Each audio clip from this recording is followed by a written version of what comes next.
In today's video, I'm going to teach you how to see property tax history on Zillow desktop. We'll keep this simple and clear so you can get exactly the information you need. First, open a desktop browser and go to Zillow.com. Typing it directly into the address bar is the fastest route. Make sure you're on the official site and that your connection is stable so all the data loads properly. Once you're on Zillow, use the search bar at the top to enter the full property address. Include the street number, street name, city, and state, or the zip code to narrow results. As you type, Zillow usually shows suggestions. Pick the exact match to avoid landing on a nearby home with a similar address. If the home is part of a multi-unit building, look for the unit number in the suggestion list so you open the correct record. Next, select the listing to open the full property details page. This page consolidates everything Zillow knows about the home. Give it a moment to load completely. Here, you'll typically find an overview, photos, facts, and features, and, crucially for our purpose, a section that includes the property's tax information. Depending on the listing type and local data feeds, it may be labeled Price and Tax History or Public Tax History. In that area, Zillow summarizes yearly tax assessments, tax amounts billed, and sometimes changes in assessed value, along with the year associated with each entry.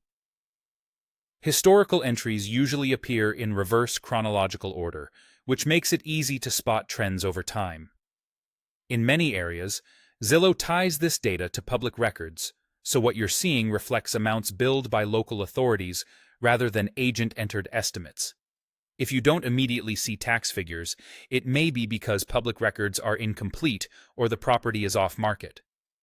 Availability ultimately depends on local data sharing. Homes with recent renovations or reassessments might show sharp year-over-year changes. That's normal when jurisdictions update valuations on a set cycle. Also remember that property taxes are based on assessed value and local rates, which can differ from the current list price, so variations are expected. For the most reliable numbers, compare what you see here with your county assessor or tax collector's website. Zillow pulls from public sources, but may lag behind recent updates. A couple of quick tips as you review the page. Confirm you're on the right property by checking the address header and any unit designation. If multiple listings appear for the same address, choose the one that opens to a full property page rather than a map-only preview. You don't need to sign in to view tax history on most properties, though creating a free account lets you save the home for easier reference later. That's it. By going to Zillow.com, searching the exact address, and opening the property's details page, you'll be able to review the available tax history in one place.